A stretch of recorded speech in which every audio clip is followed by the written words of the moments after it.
Huwag kozi maniwala enga sinungaling malakas lang sila para makopo sila sa senador kay Ano Tayo, Emga Pilipino inganga ginawang mangma.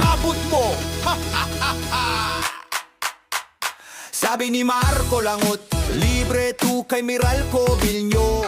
Discount sa kuryente, tubig, gasolina kapag siya ay nanalo. Pero nung nanalo, abad biglang tahimik. Ang wallet ko parang Bombay, lagi na lang umik.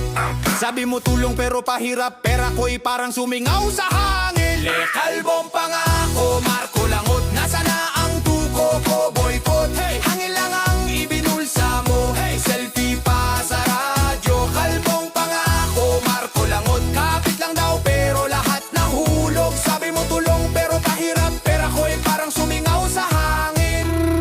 Laging nakasimangot sa harap ng kamera, mukha ay laging galit.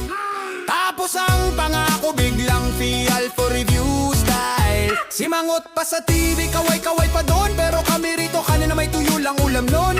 Yo, Marco Langot mukhang seryoso, pero sa pitaka ko, zero pa rin to. Sabi mo 2K pero nauwi sa wala. Pangako mong kalbo, pati wallet ko kalbo na din.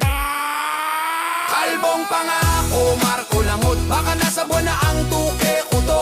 Hey, sige na, ibalik mo na please, bago pa ko maguto sa Sarapi Tulfo in action peace. Kalbong pangako, Marco Langot, puro ingay sa Senado at post na paikot-ikot. Hangin ng tulong, lakas ng tripod. Pangako mo'y viral pero wala pa rin script. Yo, Marco Langot mukhang seryoso, pero sa pitaka ko, zero pa rin to. Sabi mo 2K pero nauwi sa wala. Pangako mong kalbo mo, pati wallet ko kalbo na din. Kalbong pangako, Marco Langot, baka nasa buwan na ang 2K ko to.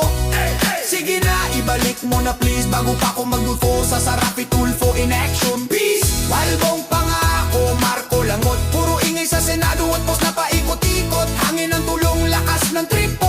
Pangako mo'y viral pero wala pa rin script. Mga kababayan, wag nang umaasa sa 2K bill, baka may service charge pa yan sa panaginip.